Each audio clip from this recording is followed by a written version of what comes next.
What's going on, everybody? Welcome back to my channel. Today we're going to be talking about plugins that I hope and I wish that would go native. I'm pretty sure that not all the plugins are going to go native ever, or anytime soon at least. I think UAD is kind of being strategic about what they're going to release because they know they got some bangers. They know they have plugins that people want to go native, and it doesn't seem like they're trying to abandon their DSP platform anytime soon. But anyways, I have 4 plugins that I think definitely like my favorites that haven't gone native yet. They were plugins that I use all the time. I currently don't own any UAD hardware at the moment. I do plan on getting an Apollo again, or at least the satellite. So the first plugin on my list is the Neve 88RS. I worked at a studio that owned it, and I would use it all the time if I wasn't using the 1073 or the Manly. I don't know, I feel like it's a no-brainer. As far as like the other channel strips that UAD has, I think that this one should go native for sure. I think people forget about this plugin, to be honest. I don't really see a whole lot of people using it in any videos or any mixing stuff, and a lot of cool records were made on an RS. All right, and the second one is the AMS Reverb.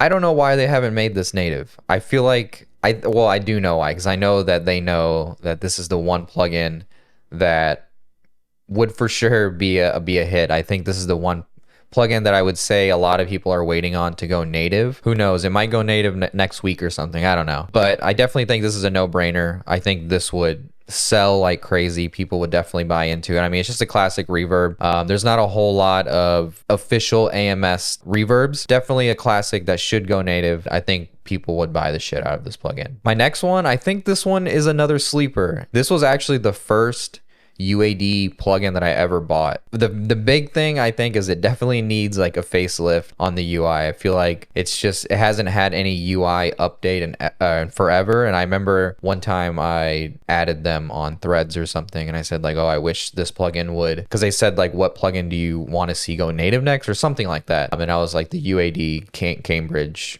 EQ, and I was like, my biggest wish that it would get a facelift, maybe like a 4K version and resizable and all that stuff. But other than that, I did use this plugin a lot, especially on my mix bus and for mastering. If you watch a lot of my older videos when I had a UAD interface, I definitely talked about this plugin a lot. And yeah, just another good old EQ. It's very aggressive for sure. Like you take away or add 3 dB, like you're definitely going to hear it. It sounds great. And yeah, like I said, just another plugin that I think if it did go native, a lot of people would be maybe interested in picking it up or something. And it's not really an expensive plugin. I think I got it for like $100 at the time, or like $50 or something. I got it for like a really insane price because I thought it looked cool and it was like early and whatever. Didn't know what I was really doing, but definitely one plugin that I bought early on that I still think was one of my best purchases. But yeah, the Cambridge EQ. And then the next one, this one is kind of interesting because there's not like a whole lot. I double checked because I obviously can see that it's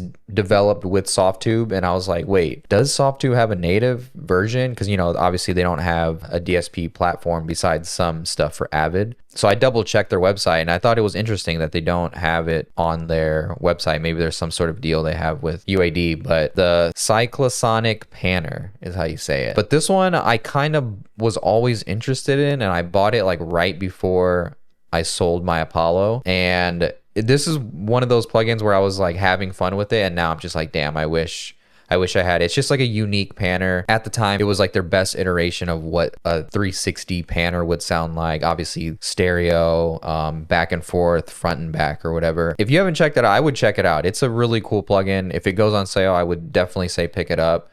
There's not a whole lot of panning plugins. I think this is just a unique plugin, I guess is what I'm trying to say. It almost reminds me of like a VHS player or like a stereo or something. And this one I would literally be willing to pay for the upgrade, because it seems like that's what UAD is trying to do now. It's just have you pay for the upgrade, which is a little annoying, but whatever. But this is one I probably wouldn't complain about. Like I would upgrade in a heartbeat. But yeah, the Cyclosonic Panner, I would check it out, demo it if you have a UAD interface or satellite. Can't go wrong with it. But anyways, yeah, so those are my top 4 plugins. I haven't made a video involving UAD in a long time, so thought I would do a little refresher and do the opposite and do some wishes with certain plugins. If there's any plugins that you want to see go native, drop them in the comments below or something. I'll check them out. I appreciate you being here. Like, share, subscribe, and I'll see you on the next one. Peace.